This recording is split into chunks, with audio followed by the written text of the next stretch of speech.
Hello welcome friend, રાજેશ્વરની YouTube channel ઉપર daily current affair સિરીઝમાં હું ડૉક્ટર પ્રતિક પટેલ તમામ મિત્રોનું સ્વાગત કરું છું. મિત્રો, ફટાફટ કનેક્ટ થઈ જાઓ, લિંકને લાઇક કરી દો, શેર કરી દો, જેથી મેક્સિમમ એસ્પિરન્ટ સુધી આપણે પહોંચી શકીએ. ડેલી આપણે ઇમ્પોર્ટન્ટ ટોપિક શેર કરતા હોય છે, પ્રિલિમ મેઇન્સ બંને માટે ઉપયોગી થઈ શકે એવા. તો આજે પણ એવા ઘણા બધા ટોપિક છે જે પ્રિલિમના પોઈન્ટ ઓફ વ્યૂથી પણ ઉપયોગી થશે અને મેઇન્સના પોઈન્ટ ઓફ વ્યૂથી પણ ઉપયોગી થશે, જેના કેટલાક અગત્યના MCQ પણ સાથે સાથે સોલ્વ કરતા જઈશું.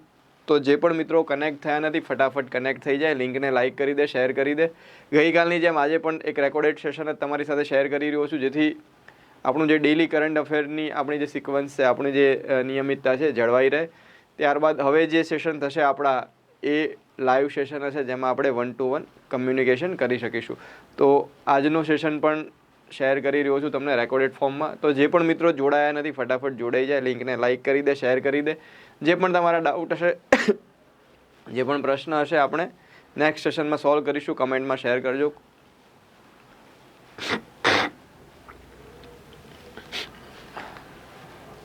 રાજેશ્વર ફાઉન્ડેશન દ્વારા જે ડેલી કરંટ અફેર સિરીઝ આપણે શેર કરી રહ્યા છીએ, એમાં અગત્યના મુદ્દાઓ લેક્ચરમાં તો કવર કરીએ જ છે, સાથે સાથે મેગેઝિન પણ તમારા માટે ઉપયોગી થઈ શકે છે. તો બંને વસ્તુ પેરેલલી જો તમે કરી હશે, તો તમારા માટે કરંટ અફેરમાં એક જે સેફ સ્કોર કહેવાય એ સિક્યોર કરવો ખૂબ જ સરળ થઈ જશે, એની 100% ગેરંટી. તો આજનો આ સેશન પણ તમારા માટે ઇમ્પોર્ટન્ટ, પણ મેઇન્સનું જે આપણું જે મંથલી મિસ્ટ્રો મેગેઝિન છે, એ પણ સાથે સાથે ફોલો કરતા રહેવું જોઈએ, જેથી સિન્ક્રનાઇઝ વેમાં એક તૈયારી થઈ શકે. રાજેશ્વર ફાઉન્ડેશન દ્વારા GPSC 1 to DYSO STI જેવી જે GPSC દ્વારા લેવાતી એક્ઝામ છે, એના માટે એક ફાઉન્ડેશન ઓફલાઈન બેચ સવારે 8 થી 10 વાગે લોન્ચ થઈ છે. ઉત્સવ વડસરના માર્ગદર્શન હેઠળ પ્રિલિમ મેઇન્સ ઇન્ટરવ્યૂ તમામ તબક્કા આવરી લેતી આ બેચ છે.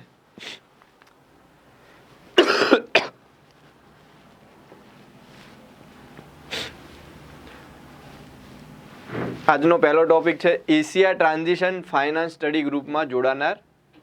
PFC એક ભારતની પબ્લિક સેક્ટર કંપની છે, એ પ્રથમ સભ્ય તરીકે જોડાઈ છે. તો આ ઇનિશિયેટિવ શું છે, PFC શું છે, બંને મુદ્દા આપણા માટે અગત્યના.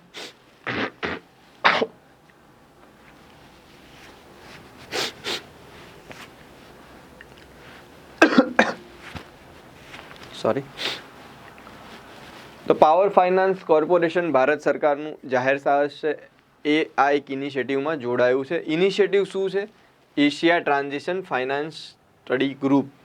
આ કોના દ્વારા લોન્ચ થયેલો ઇનિશિયેટિવ છે? તો જાપાન દ્વારા લોન્ચ થયેલો આ એક ઇનિશિયેટિવ છે, Asia transition finance study group. અહીંયા બે શબ્દો અગત્યના છે, ટ્રાન્ઝિશન ફાઇનાન્સ. ફાઇનાન્સ જે અત્યારે થઈ રહ્યું છે, દરેક સેક્ટરમાં નાણાંની જરૂર પડે છે કોઈ પણ દેશની સરકારને. તો આ જે નાણાંનો જે પ્રવાહ છે, એ બદલાઈ રહ્યો છે. મતલબ કે પહેલાં આપણે જે ઉદ્યોગોમાં અથવા જે સેક્ટરમાં ઇન્વેસ્ટ કરતા હતા, એની જગ્યા હવે નવા પ્રકારના ઉદ્યોગો અને નવા પ્રકારના ઉર્જા ક્ષેત્રોમાં આપણે ઇન્વેસ્ટ કરી રહ્યા છીએ. જેમ કે રિન્યુએબલ એનર્જીની વાત કરીએ, ગ્રીન હાઇડ્રોજનની વાત કરીએ, આ બધા નવા ઇનિશિયેટિવ્સ છે. તો એક પ્રકારનું ટ્રાન્ઝિશન જોવા મળી રહ્યું છે ફાઇનાન્સ સેક્ટરમાં પણ. તેનું મૂલ્યાંકન કરવા માટેનો આ ઇનિશિયેટિવ છે. PFC ભારત સરકારની કંપની પાવર ફાઇનાન્સ કોર્પોરેશન લિમિટેડ એ આ ઇનિશિયેટિવમાં જોડાઈ છે. જાપાન દ્વારા લોન્ચ થયેલો આ ઇનિશિયેટિવ છે. જાપાનનો economic trade and industry department છે, મિનિસ્ટ્રી ઓફ ઇકોનોમિક ટ્રેડ અને ઇન્ડસ્ટ્રી, એના દ્વારા આ ઇનિશિયેટિવને લોન્ચ કરવામાં આવે છે. તો દેશ અહીંયા અગત્યનો કોના દ્વારા લોન્ચ થયો છે? તો એ યાદ રાખીશું, જાપાન દ્વારા.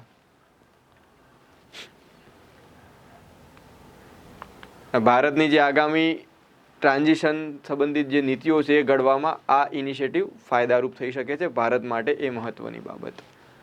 પાવર ફાઇનાન્સ કોર્પોરેશનની વાત કરીએ તો ભારત સરકારની ઉર્જા મંત્રાલયની માલિકીની કેન્દ્ર સરકારનું જાહેર ક્ષેત્રનું સાહસ છે. 1986થી કાર્યરત છે. પાવર સેક્ટરમાં નિર્ણાયક નાણાકીય સ્તંભ તરીકે કાર્ય કરે છે. પાવર ફાઇનાન્સ કોર્પોરેશન શબ્દ ઉપરથી આપણે સમજી શકીએ, ફાઇનાન્સિંગ એક નોન બેન્કિંગ ફાઇનાન્શિયલ કંપની તરીકે એ કાર્ય કરે છે, જે પાવરના ક્ષેત્રમાં, ઉર્જાના ક્ષેત્રમાં નવા નવા રોકાણો કરવાના હોય ત્યાં એ ફાઇનાન્સ કરવા માટે કાર્ય કરે છે. સમગ્ર ભારતમાં વિવિધ પાવર પ્રોજેક્ટ જે અમલમાં થઈ રહ્યા છે, એને સક્રિય રીતે નાણાકીય સહાય પૂરી પાડે છે. એમાં કયા કયા સેક્ટર? તો ઉર્જાનું ઉત્પાદન પણ થાય, એનું ટ્રાન્સમિશન થાય, એમાં ટેકનોલોજીકલ કંઈ અપગ્રેડેશન કરવાનું હોય, એનું વિતરણ કરવાનું હોય વગેરે જેવા જે પ્રોજેક્ટ છે ઉર્જા સાથે સંકળાયેલા, એ દરેક પ્રોજેક્ટમાં એ અગત્યની.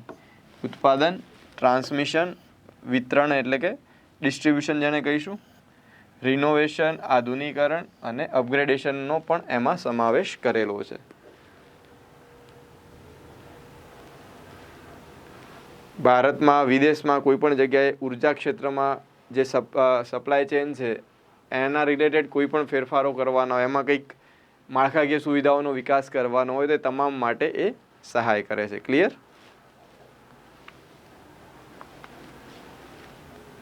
એક બોલિવૂડ અભિનેતા ન્યૂઝમાં હતા, કાર્તિક આર્યન, તો જેમણે એક એવોર્ડ મળ્યો હતો એટલા માટે ચર્ચામાં રહ્યા હતા. ભારતીય સિનેમાના રાઇઝિંગ ગ્લોબલ સુપરસ્ટારના એવોર્ડથી એમને સન્માનિત કરવામાં આવે છે. તો પર્સન ઇન ધ ન્યૂઝમાં વ્યક્તિને એવોર્ડના પોઈન્ટ ઓફ વ્યૂથી યાદ રાખી શકાય, કાર્તિક આર્યન, જેમને આ એવોર્ડ મળ્યો છે, rising global superstar award. Clear?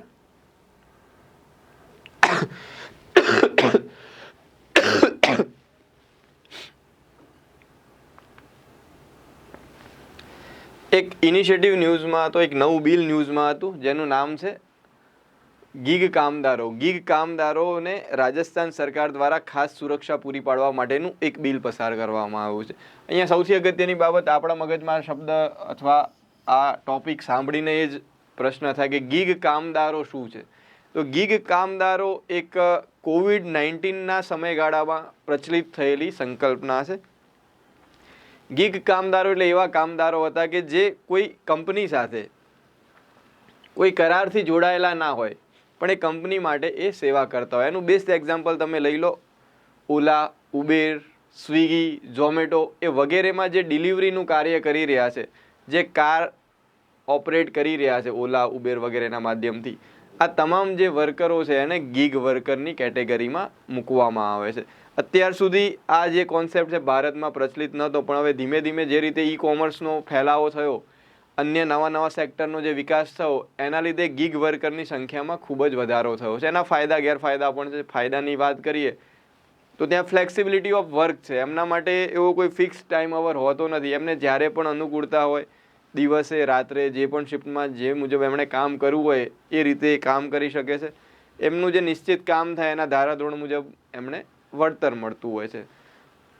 તો આ બધી જ વસ્તુઓ સૌથી વધારે ચિંતાનું કારણ બની COVID-19ના સમયમાં. જે આવા ગીગ વર્કર છે, આપણે જોયું કોવિડના સમયમાં લોકડાઉન લાગુ કરવામાં આવ્યું, જાતના પ્રતિબંધ લગાવવામાં આવ્યા, ડે ટુ ડે એક્ટિવિટી બધી હતી બંધ થઈ ગઈ, જે વેપાર જે થતો હતો એ બંધ થઈ ગયો, ઝોમેટો, સ્વિગી વગેરે જે હતા એની સર્વિસીસ બંધ થઈ ગઈ. તો આ લોકોની રોજગારીનું શું, એને લઈને એક ચિંતાનો જે પ્રશ્ન છે ઉપસ્થિત થયો હતો. એટલે ભારત સરકારે પછી લેબર રિફોર્મ્સ પોતાના લાગુ કર્યા છે નવા, મતલબ કે એને પાસ કર્યા છે, પણ એને નોટિફિકેશન દ્વારા અધિકૃત કરવાના, જાહેરાત કરવાની બાકી છે. તો લેબર રિફોર્મ્સ જે છે એની અંતર્ગત ગીગ વર્કર્સને હવે સામેલ કરવામાં આવ્યા છે.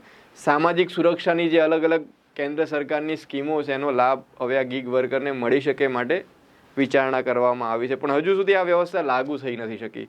તો રાજસ્થાન એક પહેલું રાજ્ય બન્યું છે કે જેણે ગીગ વર્કર્સને, ગીગ કામદારોને સામાજિક સુરક્ષા પૂરી પાડી હોય. તો મેઇન્સના પોઈન્ટ ઓફ વ્યૂથી પણ આ મુદ્દો અગત્યનો, પ્રિલિમના પોઈન્ટ ઓફ વ્યૂથી પણ આ મુદ્દો અગત્યનો. ગીગ વર્કર શું છે પહેલાં તો આ જ પૂછાઈ શકે, તો આપણા મગજમાં ક્લિયર હોવું જોઈએ. તો કંપની સાથે કોઈ અધિકૃત કરારથી કે કોઈ જે નોર્મલ જે લેબર રિલેશનશિપ્સ હોય, કામદારોના કંપની સાથેના જે સંબંધો હોય, સંબંધોથી આ જોડાયેલા નથી હોતા. નોર્મલી જે લેબર જોડાતા હોય ઓર્ગેનાઇઝડ સેક્ટરમાં અથવા અનઓર્ગેનાઇઝડ સેક્ટરમાં, એટલે કે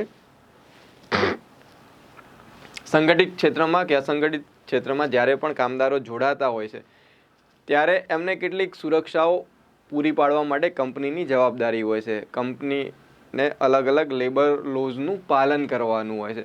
પણ અહીંયા એ પ્રકારનું કોઈ પ્રોવિઝન લેબર લોઝમાં આગળ થયેલું નથી, એટલા માટે કંપનીઓ ગીગ વર્કર્સને સુરક્ષા આપવા માટે બંધાયેલી નથી, એના માટે કોઈ પ્રોવિઝન નથી. ક્લિયર? તો પ્રિલિમના પોઈન્ટ ઓફ વ્યૂથી, મેઇન્સના પોઈન્ટ ઓફ વ્યૂથી આ વસ્તુ ખાસ યાદ રાખીશું. તો રાજસ્થાન સરકાર એ પહેલી સ્ટેટ ગવર્મેન્ટ બની છે કે જેણે ગીગ વર્કર્સને સામાજિક સુરક્ષાની ખાતરી આપતું બિલ પસાર કર્યું હોય.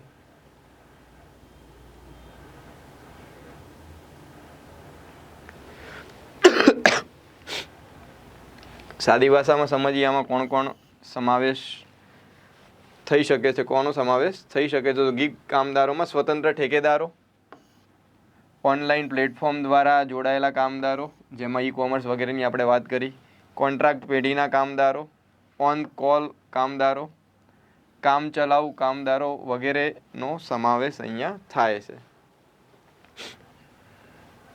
કંપનીની જે સેવાઓ છે એને ગ્રાહકો સુધી ઓન ડિમાન્ડ પહોંચાડવાની કામગીરી એ કરતા હોય છે. આમાંથી પ્રશ્ન બની શકે છે, ગીગ કામદારોને સુરક્ષા આપતું બિલ કઈ રાજ્ય સરકાર દ્વારા પસાર કરવામાં આવ્યું છે? ઓપ્શન એ છે ગુજરાત, ઓપ્શન બી છે કેરળ, ઓપ્શન સી છે મધ્યપ્રદેશ અને ઓપ્શન ડી છે રાજસ્થાન. તો ગીગ કામદારોને આ સુરક્ષા આપતું બિલ કઈ સરકારે પસાર કર્યું છે?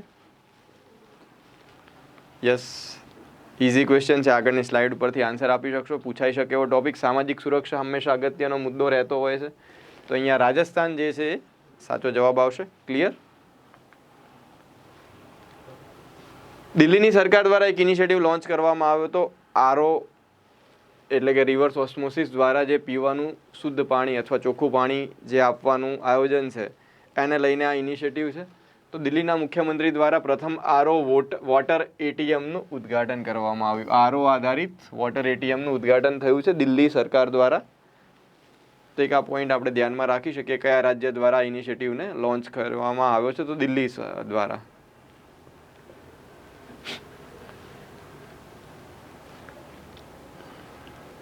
અને અહીંયા મેઇન જે ઉદ્દેશ છે એનો પાઇપ દ્વારા જ્યાં પાણીનું પાઇપ દ્વારા જે પીવાનું શુદ્ધ પાણી નથી પહોંચી રહ્યું એવા વિસ્તારોમાં પાણી પહોંચાડવામાં આવે, જેથી પાણીના ટેન્કરો પરની નિર્ભરતાને ઘટાડી શકાય. અને પ્લસ આરઓ બેઝડ છે એટલે શુદ્ધ પાણી મળે, એ પણ એક અહીંયા અગત્યનો ઇનિશિયેટિવ. પાણીની ગુણવત્તા જળવાઈ રહે એના માટે ખાસ આ ઇનિશિયેટિવ ઉપયોગી થઈ શકે છે.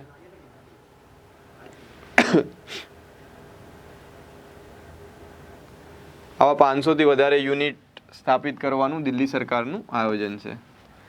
દિલ્હીનું જલ બોર્ડ છે એની આગેવાની હેઠળ આ પહેલ પીવાનું શુદ્ધ પાણી દિલ્હીના રહેવાસીઓને પૂરું પાડશે.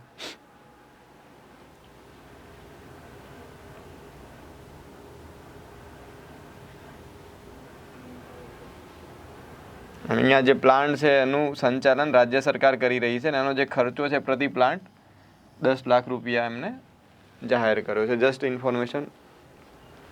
અગત્યની બાબત ખાલી કોણે લોન્ચ કર્યું, કયા રાજ્યમાં લોન્ચ થયું, એનો ઉદ્દેશ શું છે, આ બે એક બાબત આપણા માટે અગત્યની. રાજસ્વ ફાઉન્ડેશન દ્વારા એક full mock test series launch કરવામાં આવનાર છે ટૂંક જ સમયમાં. DYSO, Vadodara municipal corporation, junior clerk, forest guard, આ ત્રણેયની એક્ઝામ માટે. તો ખાસ મિત્રો જે ઘરે બેઠા પણ તૈયારી કરી રહ્યા છે એ મોક ટેસ્ટ ખાસ આપે. મોક ટેસ્ટ આપશો તો જ તમને તમારી સ્ટ્રેન્થ વીકનેસીસનો ખ્યાલ આવશે અને તો જ તમે તમારું બેસ્ટ પરફોર્મન્સ પણ આપી શકશો. હાઈકોર્ટ આસિસ્ટન્ટ એની મેઇન્સ એક્ઝામની ઓનલાઈન ઓફલાઈન હાઇબ્રિડ બેચ ચાલી રહી છે, જેમાં જે તે નિષ્ણાત ફેકલ્ટીઓ દ્વારા ગુજરાતી, અંગ્રેજી, કમ્પ્યુટરના લેક્ચર લેવામાં આવી રહ્યા છે. સ્ક્રીન પર જોઈ શકો છો. રેન્સમવેર અટેક ફરી એકવાર ન્યૂઝમાં આવ્યો છે. રેન્સમવેર વિશે અગાઉ પણ આપણે ચર્ચા કરેલી છે. એક ખાસ પ્રકારના માલવેર છે, સાયબર સુરક્ષા સામેના પડકાર છે, જેના થકી સાયબર એટેક કરવામાં આવતો હોય છે. સાયબર સ્પેસ, આ 3 શબ્દો આપણે સમજેલા છે, ફરી એકવાર જોઈ લઈએ. સાયબર સ્પેસ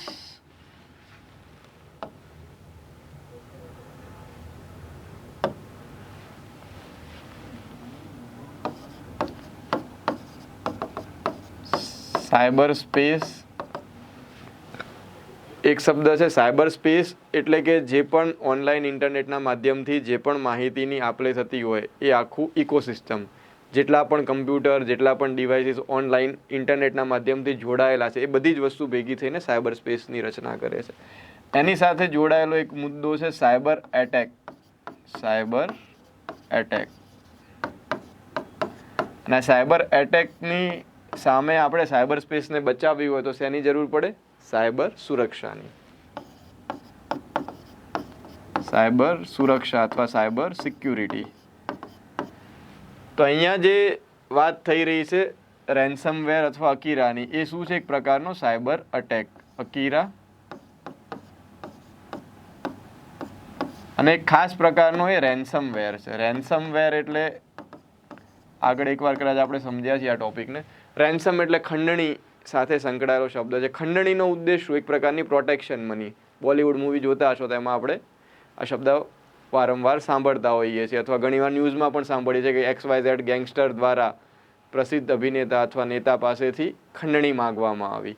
તો એ ખંડણી શું છે? એક પ્રકારની પ્રોટેક્શન મની. અહીંયા પણ પ્રોટેક્શન મની જ છે, એક રીતે રેન્સમવેરના થકી જે માગવામાં આવી રહી છે તમારા ડેટાના પ્રોટેક્શન માટેની મની. રેન્સમવેરમાં શું કરે છે? આપણો કોઈ પણ વ્યક્તિનો જે ઇમ્પોર્ટન્ટ ડેટા હોય એને હેક કરી લેવામાં આવે, એને ચોરી લેવામાં આવે અને ત્યારબાદ એ તમારા ડેટાને સુરક્ષિત રાખવા માટે અને સુરક્ષિત ડેટાને તમને પરત કરવા માટે એક નિશ્ચિત રકમ પણ તમારા પાસેથી માગવામાં આવતી હોય. જે પણ વ્યક્તિ પર, જે સંસ્થા ઉપર હુમલો થયો હોય, સાયબર અટેક થયો હોય, એની પાસેથી આ માહિતી માટે પૈસા માગવામાં આવતા હોય છે.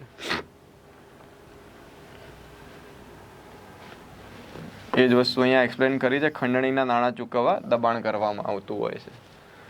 તો આ રેન્સમવેર જે છે એની સામે સાયબર સિક્યુરિટી એજન્સી છે ભારતની, એને ચેતવણી જાહેર કરી છે અને એ એજન્સી છે આપણી કઈ?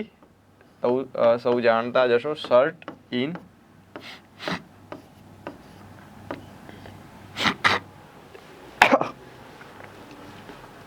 Computer emergency response team India એ સાયબર સુરક્ષા માટે જવાબદાર ભારત સરકારની એક મહત્વપૂર્ણ સંસ્થા છે. મિનિસ્ટ્રી ઓફ ઇલેક્ટ્રોનિક્સ અને ઇન્ફોર્મેશન ટેકનોલોજી એના અંતર્ગત કાર્ય કરતી આ સંસ્થા છે સર્ટ ઇન. ક્લિયર?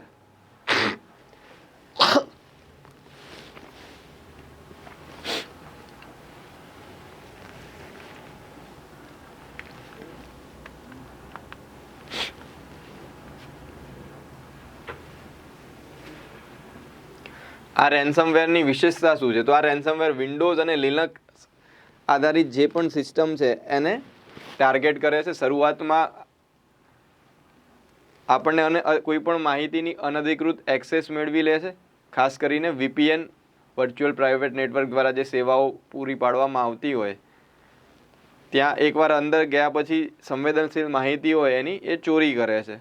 ડેટા પોતાની પાસે મેળવી લીધા પછી એ શું કરશે? આપણી જે ફાઇલો છે ને એન્ક્રિપ્ટ કરી દેશે. એન્ક્રિપ્ટ કરવું એટલે તમે પોતે જ તમારી ફાઇલ એક્સેસ ના કરી શકો.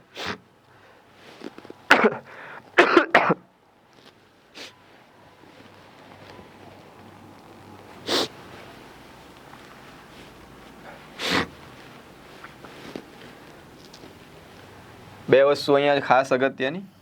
એક શબ્દ છે encrypt. End to end encrypted. તમે વોટ્સએપ જ્યારે વાંચતા હશો, મેસેજ ખોલતા હશો વોટ્સએપમાં, એટલે આ શબ્દ તમને જોવા મળતો હશે, end to end encrypted. Encrypted એટલે સુરક્ષિત એક રીતે. અહીંયા પણ નેગેટિવ સેન્સમાં આ શબ્દ વપરાયો છે, કેમ કે આપણી જે પોતાની માહિતી છે એને સામેવાળો વ્યક્તિ એન્ક્રિપ્ટ કરી દે છે અને તમે તમારી પોતાની માહિતી જ જોઈ નથી શકતા અને આપણી જે પોતાની ડેટા અને સિસ્ટમની જે એક્સેસ હોય એને અવરોધિત કરે છે, જેથી આપણે આપણી સોફ્ટવેર અથવા આપણા ડિવાઇસીસને પ્રોપરલી ઉપયોગમાં ના લઈ શકીએ. અને પછી શું કરશે? હવે આ જે માહિતી છે એના બદલામાં ખંડણી ચૂકવવા દબાણ કરશે. આ રીતે બેવડી સ્ટ્રેટેજી અહીંયા જોવા મળે છે. પહેલાં ડેટાની ચોરી, એન્ક્રિપ્ટ કરી લો, પછી પૈસા માગો. અને જો તમે આ જે એની રકમ હોય ના આપો તો ચોરેલો ડેટા એ ડાર્ક વેબ બ્લોગ્સ પર પ્રકાશિત કરે છે અને અંગત માહિતી જે છે પબ્લિક ડોમેઇનમાં એ મૂકી દેતા હોય છે. ડાર્ક વેબ શબ્દ પણ એક અત્યારે ખૂબ જ ચર્ચામાં રહ્યો છે. ડાર્ક વેબ દ્વારા સૌથી વધારે જે અત્યારે હાલ કહેવાય કે 2 નંબરની આવક અથવા જે ખોટા રીતે નાણાંનું જે સર્જન થઈ રહ્યું છે, બ્લેક મનીનું જે સર્જન જે થઈ રહ્યું છે, એના માટે ડાર્ક વેબની ભૂમિકા ખૂબ જ મહત્વપૂર્ણ મનાય છે. Drug trafficking network, human trafficking network, આ જે બધા ટ્રાફિકિંગના નેટવર્ક ચાલી રહ્યા છે એમાં પણ આ ડાર્ક વેબની ભૂમિકા હંમેશા ચર્ચામાં રહી છે. તો આતંકવાદીઓ દ્વારા જે ટેરર ફાઇનાન્સિંગ માટે પણ આ ડાર્ક વેબનો ઉપયોગ થાય છે. સાયબર સુરક્ષાના પોઈન્ટ ઓફ વ્યૂથી ડાર્ક વેબની સુરક્ષા ખૂબ જ અગત્યનો મુદ્દો છે, તો એના વિશે પણ થોડો આપણને ખ્યાલ હોવો જોઈએ. તો બેઝિકલી આ એનું મિકેનિઝમ છે અકીરા રેન્સમવેરનું. તો આને લગતી વિશેષતાઓ વિશે એક્ઝામમાં કદાચ કંઈ પૂછાય સ્ટેટમેન્ટ ટાઈપના ક્વેશ્ચન, તો આ બંને અગત્યની બાબતો આપણા મગજમાં હોવી જોઈએ. ડેટાની ચોરી એટલે કે એન્ક્રિપ્ટ કરે છે અને બદલામાં એ પૈસા પણ માગે છે, અને જો પૈસા આપવામાં ના આવે તો એ ડેટાને ડાર્ક વેબમાં પબ્લિશ પણ કરે છે.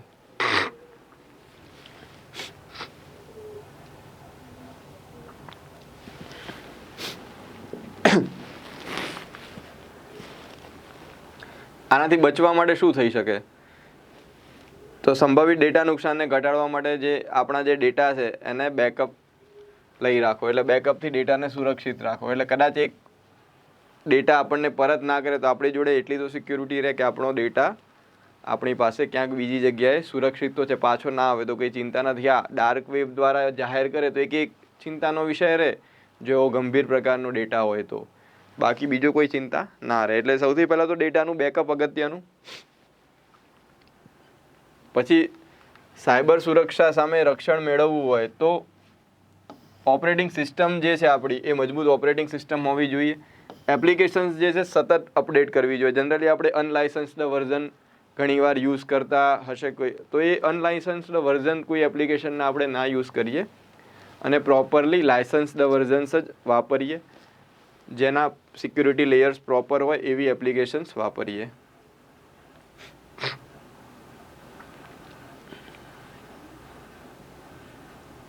પાસવર્ડ જે છે એ પણ આપણો એક અગત્યનું ફેક્ટર હોય છે. મજબૂત પાસવર્ડ રાખવા, જેમ કે આલ્ફા ન્યુમરિક એક શબ્દ આપણે સાંભળતા હોય છે. કેસ સેન્સિટિવ અને આલ્ફા ન્યુમરિક પાસવર્ડ રાખી શકાય. કેસ સેન્સિટિવ પાસવર્ડ એટલે જે આપણે જાણીએ છીએ કે આપણા જે આલ્ફાબેટ છે એમાં કેપિટલ લેટર સ્મોલ લેટર બંને યુઝ કરતા હોઈએ છીએ, તો મિક્સ લેટર હોવા જોઈએ. માત્ર કેપિટલ ના વાપરીએ, માત્ર સ્મોલ ના વાપરીએ.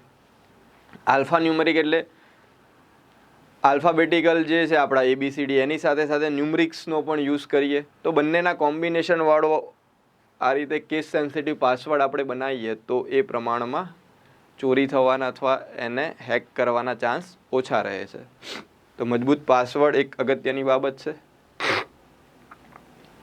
અને જ્યાં જરૂર લાગે ત્યાં મલ્ટીફેક્ટરલ ઓથેન્ટિફિકેશન, એક આ શબ્દ પણ તમને વારંવાર જોવા મળશે. જેમ કે આપણી ભીમ એપ્લિકેશન છે, UPI બેઝડ અન્ય એપ્લિકેશન છે, બધી કેવી એપ્લિકેશન છે? મલ્ટીફેક્ટર ઓથેન્ટિફિકેશન ધરાવતી. એપ્લિકેશન ખોલવી હોય તો એનો પણ પાસવર્ડ હોય. એપ્લિકેશન થ્રુ તમારે ટ્રાન્ઝેક્શન કરવું હોય, પૈસાની લેવડ દેવડ કરવી હોય તો એના માટે પણ OTP જનરેટ થાય અથવા તો પાસવર્ડનો ઉપયોગ થાય. તો એક કરતાં વધારે લેવલનું અહીંયા સિક્યુરિટી લેયર થયું, મલ્ટી લેયર ઓથેન્ટિકેશન થયું.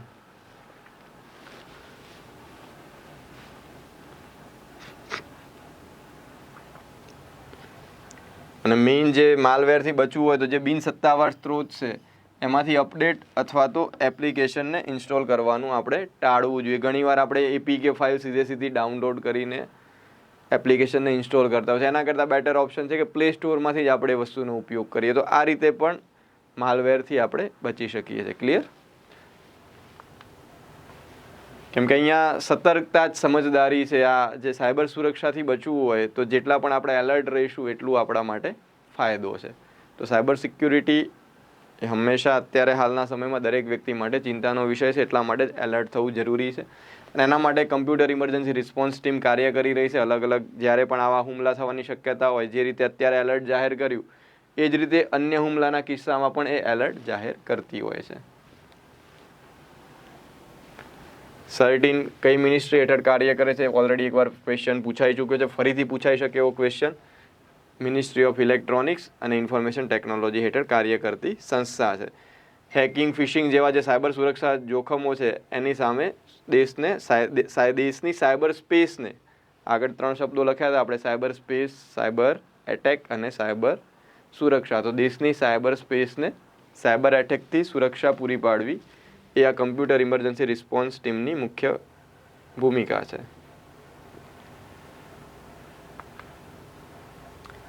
અકીરા રેન્સમવેરના હુમલા અંગે કઈ સંસ્થા દ્વારા ચેતવણી આપવામાં આવી છે? ક્વેશ્ચન જોઈ લઈએ. અકીરા રેન્સમવેરના હુમલા અંગે કઈ સંસ્થા દ્વારા ચેતવણી આપવામાં આવી છે? ઓપ્શન એ છે DRDO એટલે કે defence research development organisation. Option B છે CDEC centre for development of advance computing.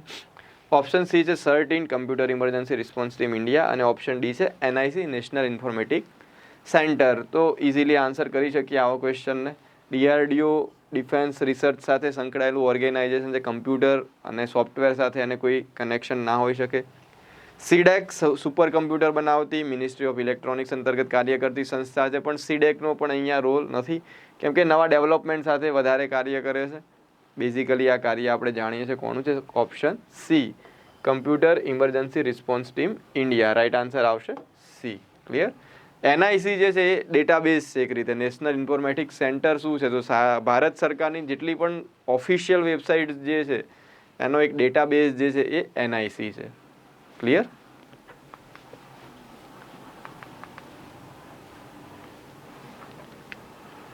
કેન્દ્રીય મત્સ્ય ઉદ્યોગ ને પશુપાલન ડેરી મંત્રી છે, એમના દ્વારા એક આંતરરાષ્ટ્રીય કક્ષાનો ઇનિશિયેટિવ છે એનું ઉદ્ઘાટન કરવામાં આવ્યું હતું ગુજરાતમાં આણંદ ખાતે. એટલા માટે આ ઇનિશિયેટિવ ન્યૂઝમાં હતો. તો શું છે ઇનિશિયેટિવ જોઈ લઈએ.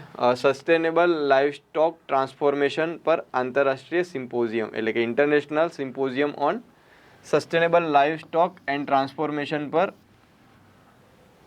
જે કાર્યક્રમ યોજાયો હતો એનું ઉદ્ઘાટન કરવામાં આવ્યું national dairy development board Gujarat Anand ખાતે.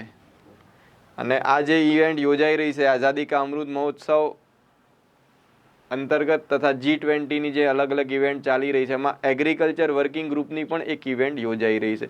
તો આ એગ્રીકલ્ચર વર્કિંગ ગ્રુપની જે વિવિધ એક્ટિવિટીઝ છે એના હેઠળ આ કાર્યક્રમને લોન્ચ કર્યો છે.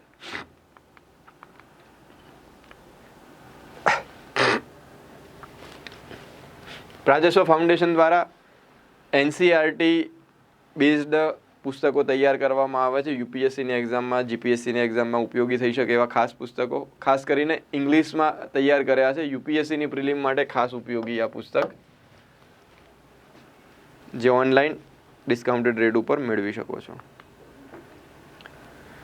GPSC મેઇન્સ બેચ આવનારી મેઇન્સ એક્ઝામને ધ્યાનમાં લઈને ઓલરેડી લોન્ચ કરી છે પ્રાજસ્વ ફાઉન્ડેશને સાંજે 6:30 થી 8:30 વાગે. અને નવી weekly batch regular batch start કરી છે GPSCની મોર્નિંગ બેચ, જેમાં વીકલી ડેમો લેક્ચર અવેલેબલ છે જે તે વિષયની નિષ્ણાત ફેકલ્ટી દ્વારા. સવારે 8 થી 10 વાગ્યાનો ટાઈમ છે ગાંધીનગર બ્રાન્ચ ખાતે. એક બીજી સમિટ ન્યૂઝમાં હતી, હેલિકોપ્ટર અને સ્મોલ એરક્રાફ્ટ સમિટ.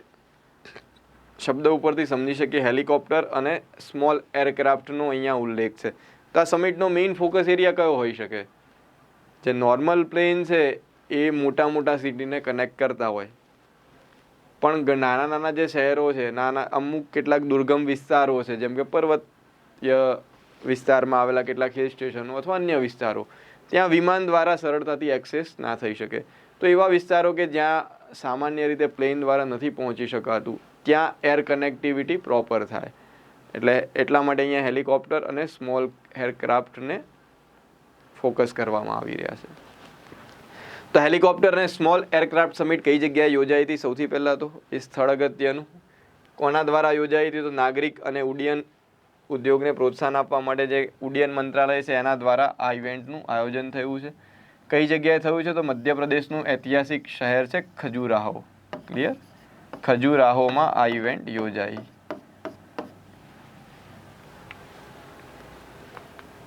એની થીમ શું હતી? એક અગત્યનો મુદ્દો તો રીચિંગ ધ લાસ્ટ માઇલ. આગળ જે મેં એક્સપ્લેન કર્યું એ જો તમે સમજ્યા હોય તો થીમ તમારે ગોખવી ના પડે. એવા વિસ્તારો કે જ્યાં અત્યાર સુધી વિમાન દ્વારા સુવિધાઓ પહોંચી નથી, વિમાન દ્વારા પહોંચવું શક્ય નથી.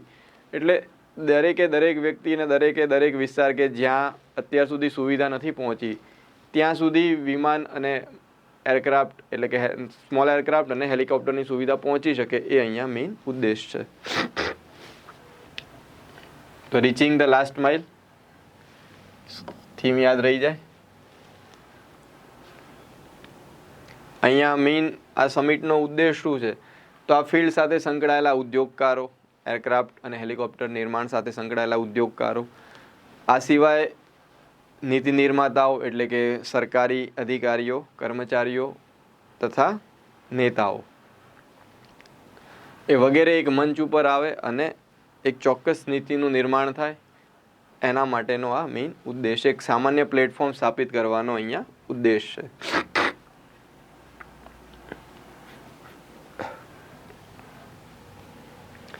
આ ઇવેન્ટ જે છે એમાં એક અગત્યની ભારત સરકારની સ્કીમ છે ઉડાન સ્કીમ. જૂની સ્કીમ છે જેના વિશે આપ જાણતા હશો. આ ઉડાન સ્કીમ હેઠળ રિજિયોનલ કનેક્ટિવિટી જે છે એને વધારવાનો ઉદ્દેશ હતો, નાના નાના એરક્રાફ્ટના માધ્યમથી અને ઓછા દરે, પ્રમાણમાં ઓછા દરે, જેથી સામાન્ય નાગરિકોને પણ એરક્રાફ્ટ ફેસિલિટીનો, વિમાનની સુવિધાનો લાભ મળી શકે. તો આ ઉડાન યોજનાનું જે વ્યાપ છે એ વધારો એ પણ આ સમિટનો એક ઉદ્દેશ છે. હવાઈ મુસાફરીને સસ્તી અને સુલભ બનાવી, બે શબ્દો અહીંયા અગત્યના, સસ્તી અને સુલભ બનાવી.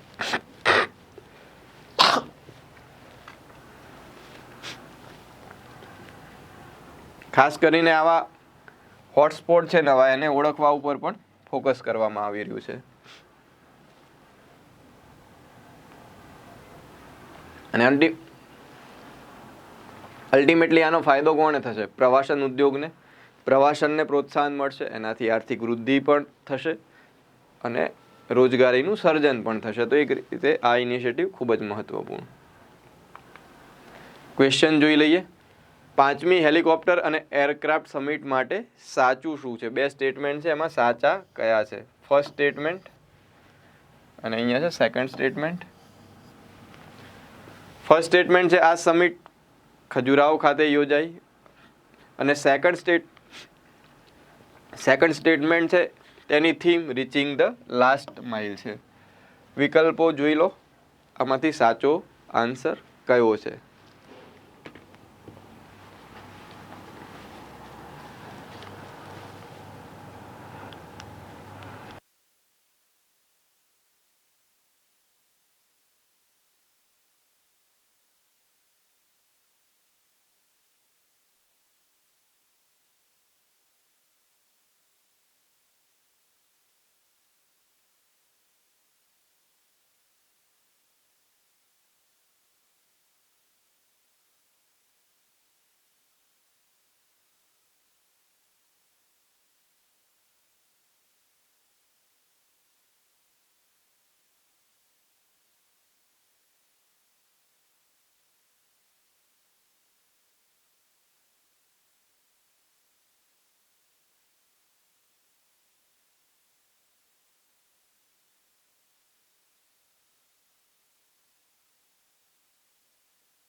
સોરી ફ્રેન્ડ, થોડી અવાજમાં પણ ક્લેરિટી નહીં લાગતી હોય કફના લીધે, થોડું વાતાવરણ વાયરલ જે અત્યારે સિઝન ચાલી રહી છે એના લીધે થોડો અવાજ પણ બદલાયેલો લાગતો હશે.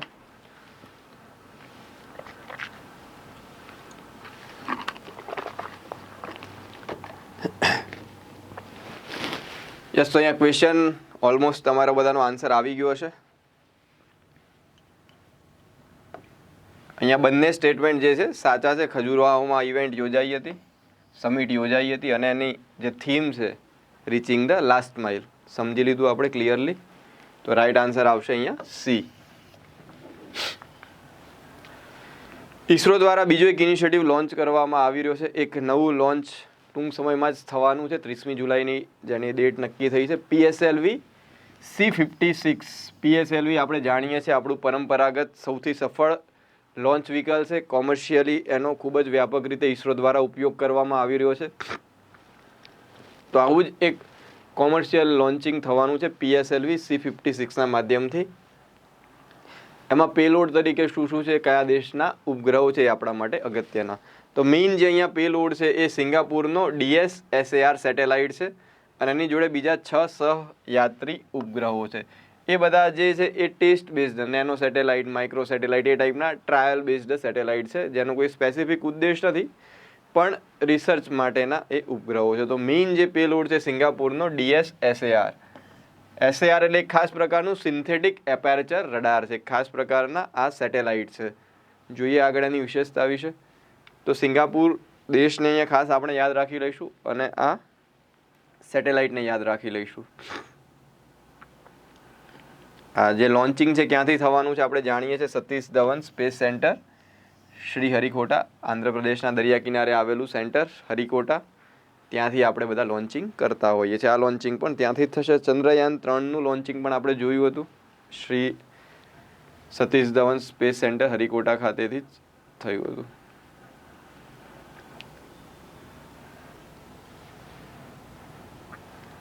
આ જે DSAR સેટેલાઇટ છે એનાથી સિંગાપુરની જે વિવિધ જરૂરિયાતો છે પૂરી થશે. ખાસ કરીને સેટેલાઇટ ઇમેજીસ પૂરી પાડવા માટે આ ઉપયોગી થશે.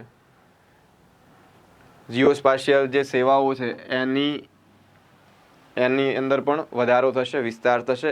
સિંગાપુર માટે આ સેટેલાઇટ ખૂબ જ ઉપયોગી. તો તાજેતરમાં સમાચારમાં રહેલો DSSAR કયા દેશનો ઉપગ્રહ છે? Basic fact. ઓપ્શન એ છે ઇઝરાયલ, ઓપ્શન બી છે વિયેતનામ, ઓપ્શન સી છે બાંગ્લાદેશ અને ઓપ્શન ડી છે સિંગાપુર. તો અહીંયા જે DSSAR જે છે સિન્થેટિક એપેરેચર રડાર, આ ખાસ પ્રકારનો સેટેલાઇટ છે. એનું જે નિર્માણ છે એ ઇઝરાયલ દ્વારા થયું છે. પણ જે આ સેટેલાઇટ છે કયા દેશનો છે એવું પૂછવામાં આવશે તો ત્યાં આપણો આન્સર જે આગળ સ્લાઇડમાં હતો એ જ રહેશે કે આ સેટેલાઇટ જે છે એ સિંગાપુરનો જ સેટેલાઇટ છે. એટલે રાઈટ આન્સર આવશે ડી. ક્લિયર? એનું નિર્માણ ઇઝરાયલે કર્યું હતું. એક અભિયાન ન્યૂઝમાં છે, એમાંથી આવનારા સમયમાં પ્રશ્ન બની શકે છે, મેરી માટી મેરા દેશ. તો અભિયાનનો ઉદ્દેશ શું છે? આઝાદી કા અમૃત મહોત્સવ, જે આઝાદીની 75 વર્ષની આપણે ઉજવણી કરી રહ્યા છે એના ભાગરૂપે ભારત સરકાર દ્વારા આ અભિયાન લોન્ચ કર્યું છે, મેરી માટી મેરા દેશ અભિયાન. અહીંયા શબ્દ ઉપરથી જ આપણે એને પકડી શકીએ છીએ કે શું હશે અહીંયા.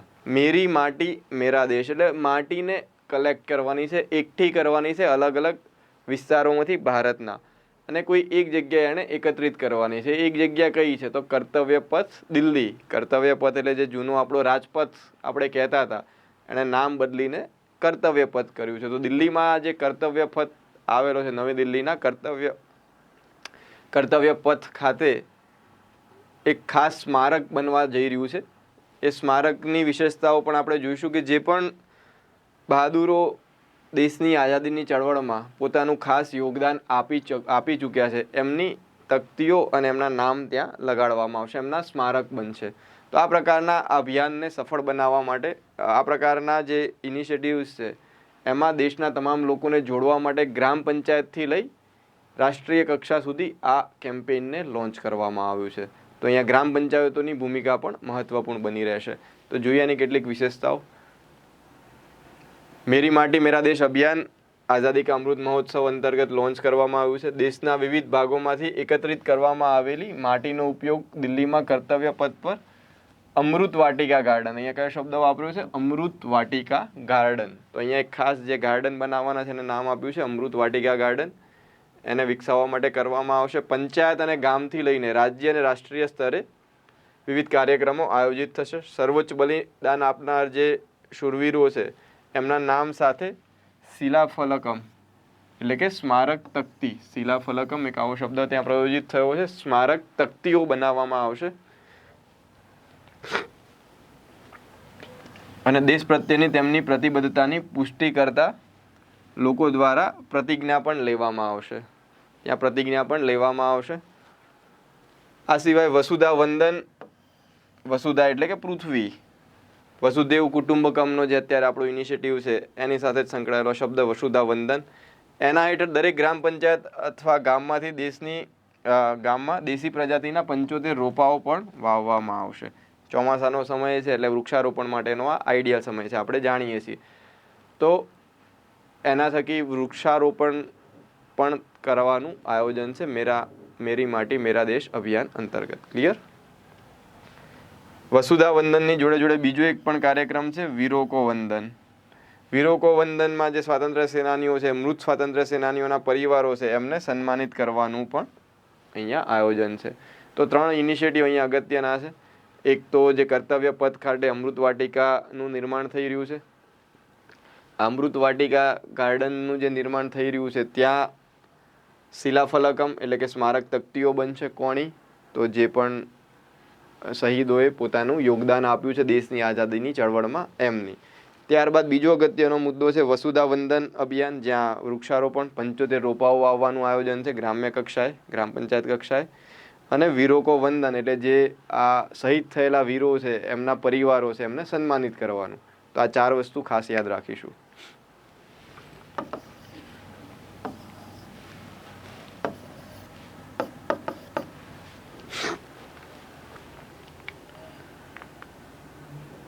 લાસ્ટ એક ટોપિક છે મેઇન્સમાં ઉપયોગી થઈ શકે એવો અગત્યનો ટોપિક. નીતિ આયોગ દ્વારા એક દસ્તાવેજ રજૂ કરવામાં આવ્યો છે, એના સાથે સંબંધિત છે. આ બધા જે ટોપિક હતા એમાં મેઇન્સ ઓરિએન્ટેડ ટોપિક બહુ ઓછા હતા. પ્રિલિમમાં ફેક્ચ્યુઅલ એનાલિસિસ પૂછાય એવા જ અત્યાર સુધીના ટોપિક હતા. પણ આ જે ટોપિક છે એ પ્યોર મેઇન્સનો ટોપિક છે. ઉર્જા સંક્રમણ, એનર્જી ટ્રાન્ઝિશન સાથે સંકળાયેલો આ મુદ્દો છે. તો ટોપિક શું છે? India energy security scenarios. India energy security scenarios 2047 version 3.0 એક વિઝન ડોક્યુમેન્ટ લોન્ચ કરવામાં આવ્યું છે. આવા વિઝન દસ્તાવેજ જ્યારે પણ લોન્ચ થાય, આપણા મગજમાં કોઈ નામ યાદ ના આવે તો એક નામ યાદ કરી લેવાનું, એ છે NITI Aayog. Yes, think tank. NITI Aayog જે છે એ ભારતની થિંક ટેન્ક છે અને એના દ્વારા જ આવા વિઝન દસ્તાવેજોને રજૂ કરવામાં આવતા હોય છે. તો આ પણ એક એવો દસ્તાવેજ છે. અહીંયા શબ્દો તમે પકડો તો ખ્યાલ આવી જાય કે એનર્જી સિક્યુરિટી સિનેરિયો 2047 શબ્દ આપણે ઘણી બધી જગ્યાએ જોતા હોય છે. ઘણા બધા લક્ષ્યાંકો ભારતે વર્ષ 2047ના સંદર્ભમાં નક્કી કર્યા છે, કેમ કે આઝાદીના 100 વર્ષ પૂરા થઈ રહ્યા છે. એટલા માટે આઝાદી કો જે અમૃતકાળ ચાલુ થયો છે અત્યારે 75 વર્ષ પૂરા થયા બાદ, એને અમૃતકાળમાંથી પછી આપણે સુવર્ણકાળ કે કદાચ એનાથી પણ આગળ સારી સ્થિતિમાં દેશને લઈ જવા માગીએ છીએ. તો એના માટે વર્ષ 2047 લેન્ડમાર્ક યર છે આપણા માટે. હવે નીતિ આયોગે જે આ રિપોર્ટ રજૂ કર્યો છે એમાં મેઇન ઉદ્દેશ શું છે? તો અહીંયા જે મેઇન ફોકસ એરિયા છે એ છે ગ્રીન એનર્જી પોલિસી, એટલે કે રિન્યુએબલ એનર્જીસ જે છે અલગ અલગ પ્રકારની, એની નીતિઓ, એનું સંકલિત અસરોનું મૂલ્યાંકન કરવા માટે એક ઓપન સોર્સ ટૂલ વિકસિત કરવાની અહીંયા વાત છે. ભારત સરકાર દ્વારા આપણે પંચામૃતના કોન્સેપ્ટ વિશે લાસ્ટમાં જોઈશું ડિટેલમાં. ઓલરેડી અગાઉ પણ આપણે જોઈ ચૂક્યા છે. ગ્લાસગોમાં જે COP27ની બેઠક થઈ હતી, COP26ની ગ્લાસગો,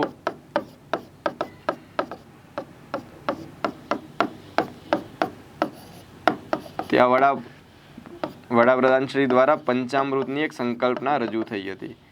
પંચામૃત એ બેઝિકલી બીજું કંઈ નથી પણ ભારત સરકારના ગ્રીન હાઉસ ગેસનું ઉત્સર્જન ઘટાડવા માટે નક્કી કરેલા લક્ષ્યાંકો છે, જ્યાં અલગ અલગ ઇનિશિયેટિવ દ્વારા આપણે ગ્રીન હાઉસ ગેસનું ઉત્સર્જન ઘટાડવા માટે એક સમય મર્યાદા નક્કી કરી છે અને એક લક્ષ્યાંક નક્કી કર્યો છે. શું છે એના વિશે ડિટેલમાં જોઈશું. તો આ બધી જ જે વસ્તુઓ છે એનું અલ્ટિમેટલી ઇમ્પેક્ટ ક્યાં જોવા મળે છે? પર્યાવરણ ઉપર અને આબોહવા પરિવર્તનની અસરો ઘટાડવા ઉપર. પણ એના માટે પાયાની જરૂરિયાત શું છે? તો એ છે ગ્રીન એનર્જી. ગ્રીન એનર્જીનો વ્યાપ વધારો અને પરંપરાગત ઉર્જા સ્ત્રોતોનો ઉપયોગ ઘટાડવો. તો એ ખરેખર હવે જે ઇનિશિયેટિવ ભારત સરકારે લાગુ કર્યા છે ગ્રીન એનર્જીને પ્રમોટ કરવાના, એ કેટલા અસરકારક છે એ આ ટૂલ થકી મેઝર કરવાનું છે, એનું મૂલ્યાંકન કરવાનું છે. આ ટૂલ જે છે એમાં બેઝલાઇન જે છે વર્ષ 2020ને રાખવામાં આવ્યું છે અને એના આધારે પછી 2022માં એના પેરામીટર્સ ડેવલપ કર્યા છે.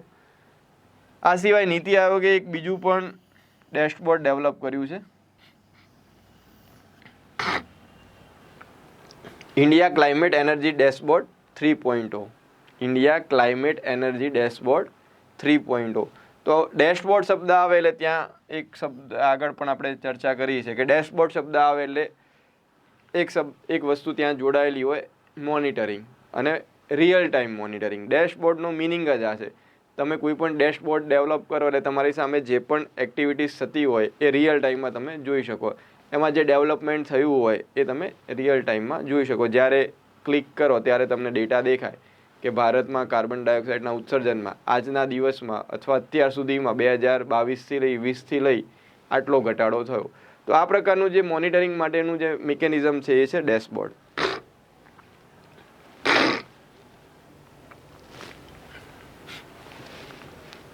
અહીંયા મુખ્ય વિશેષતાઓ કઈ છે આ વર્ઝન 3.0 IESS 2047 જે લોન્ચ કર્યું છે એની? તો દેશમાં ઉર્જાની માંગ અને પુરવઠાનું મૂલ્યાંકન. સૌથી અગત્યની બાબત, આપણે ગ્રીન એનર્જીમાં ટ્રાન્ઝિશનની વાત કરીએ છીએ પણ ખરેખર આપણા દેશની ઉર્જા જરૂરિયાત કેટલી છે એ પણ આપણે જોવું પડે. આપણી ઉર્જા જરૂરિયાતને આધારે ક્રમિક રીતે આપણે ગ્રીન એનર્જી તરફ સંક્રમણ કરી શકીએ છીએ. રાતોરાત શક્ય છે કે આપણે બધી જ વસ્તુ સોલાર અને વિન્ડ એનર્જીથી ચાલતી કરી દઈએ? ના થઈ શકે, કેમ કે આપણો જે બેઝિક જરૂરિયાત છે એના માટે આપણે આજની તારીખમાં અને આવનારા હજુ કેટલાક વર્ષો સુધી કોલસા ઉપર ડિપેન્ડન્ટ રહેવું જ પડશે. તો ઉર્જાની માંગ અને પુરવઠાનું મૂલ્યાંકન, ગ્રીન હાઇડ્રોજન મિશન, પછી આ સિવાય રિન્યુએબલ પરચેસ ઓબ્લિગેશન. એક આ શબ્દ પણ જોવા મળશે, RPO, રિન્યુએબલ પરચેસ ઓબ્લિગેશન. તો જે આપણી ભારત સરકારની સૌર ઉર્જા નીતિ, પછી વિન્ડ પોલિસી એટલે કે પવન ઉર્જાની નીતિ છે, રિન્યુએબલ એનર્જી સાથે સંકળાયેલી જે નીતિ છે એની સાથે જોડાયેલો એક અગત્યનો શબ્દ છે રિન્યુએબલ પરચેસ ઓબ્લિગેશન. ઘણી બધી સંસ્થાઓ છે કે જેમણે પોતાની ઉર્જા જરૂરિયાતનો કેટલોક ભાગ રિન્યુએબલ એનર્જીમાંથી ખરીદવો પડે છે, રિન્યુએબલ એનર્જીમાંથી ઉપયોગમાં લેવો પડે છે અને એના માટે આ શબ્દ વપરાય છે રિન્યુએબલ પરચેસ ઓબ્લિગેશન. આ સિવાય PM કુસુમ યોજના જે આપણે જાણીએ છીએ એગ્રીકલ્ચર સાથે સંકળાયેલી છે, જ્યાં સોલર ફાર્મ ડેવલપ કરવાનો આપણો સરકારનો ઇનિશિયેટિવ છે. ઓફશોર વિન્ડ પોલિસી ઉપર પણ આપણે કામ કરી રહ્યા છે, વૈકલ્પિક ઉર્જા સંસાધનોની અન્ય નીતિઓ પણ બનાવી રહ્યા છે.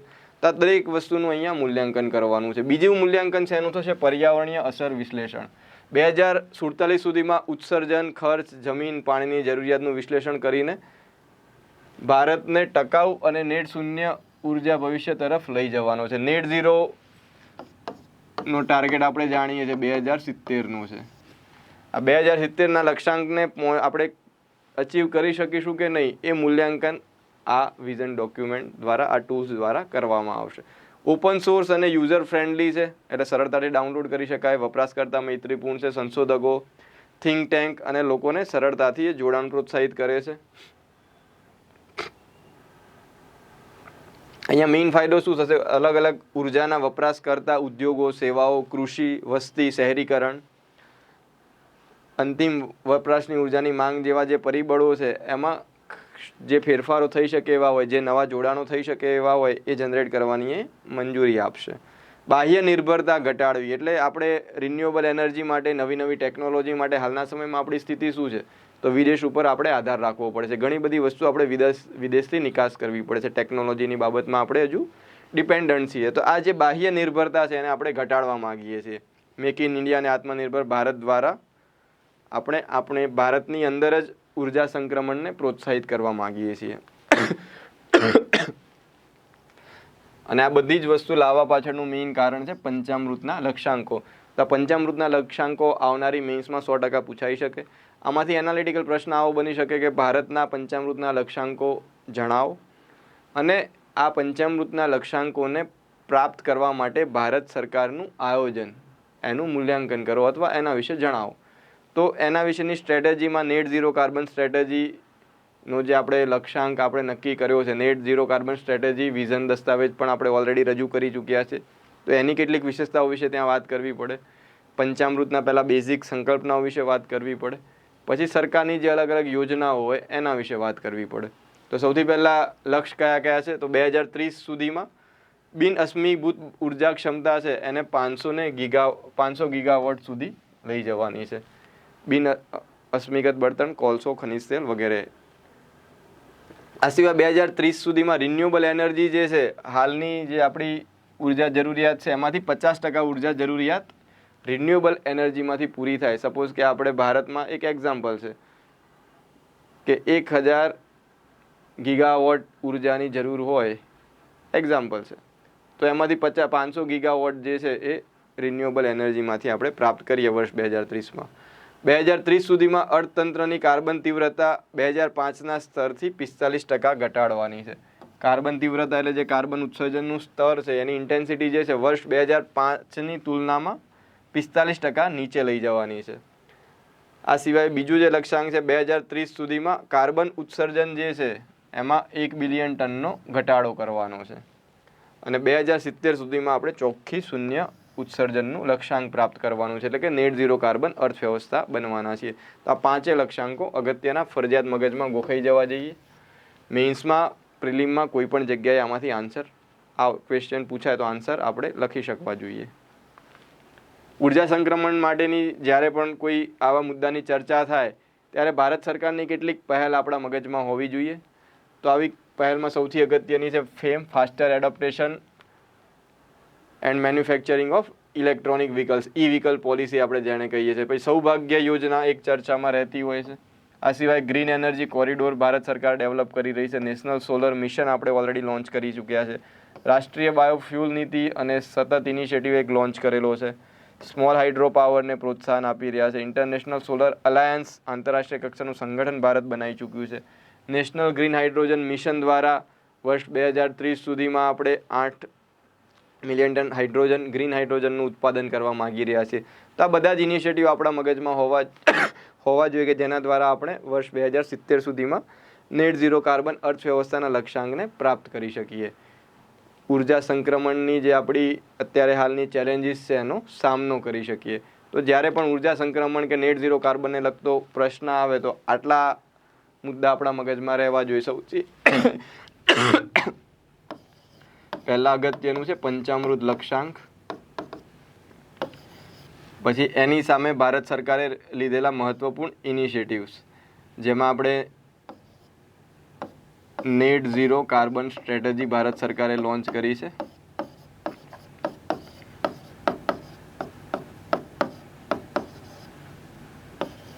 પછી નીતિ આયોગ દ્વારા જે પણ નવા ઇનિશિયેટિવ લોન્ચ થયા હોય એ, જેમ કે અત્યારે આપણે જોયું IESS વર્ઝન 3.0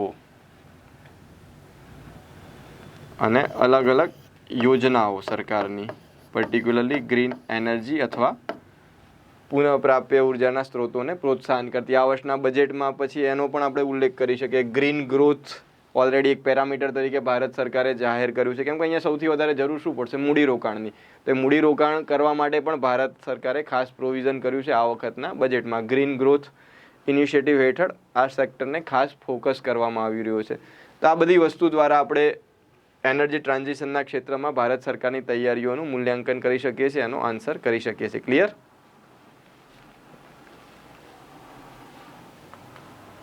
રાજેશ્વર ફાઉન્ડેશન દ્વારા PSI ESIની ઓફલાઈન બેચ સાંજે 6 થી 8 વાગે ગાંધીનગર અને અમદાવાદ બ્રાન્ચ ખાતે લોન્ચ કરેલી છે, જેમાં જે તે વિષયની નિષ્ણાત ફેકલ્ટી દ્વારા લેક્ચર લેવામાં આવી રહ્યા છે. અને GPSCની foundation evening batch Gandhinagar branch ખાતે સાંજે 6:30 થી 8:30 વાગે લોન્ચ થયેલ છે. તો આજના સેશનને અહીંયા કમ્પ્લીટ કરીએ છીએ. નેક્સ્ટ ડેઇલી સેશનમાં મળતા રહીશું, લાઈવ સેશનમાં હવેથી મળતા રહીશું ઓલમોસ્ટ. તો જે પણ અગત્યના ટોપિક છે આપણે આજના સેશનમાં કમ્પ્લીટ કર્યા આજના current affair related. Thank you friend.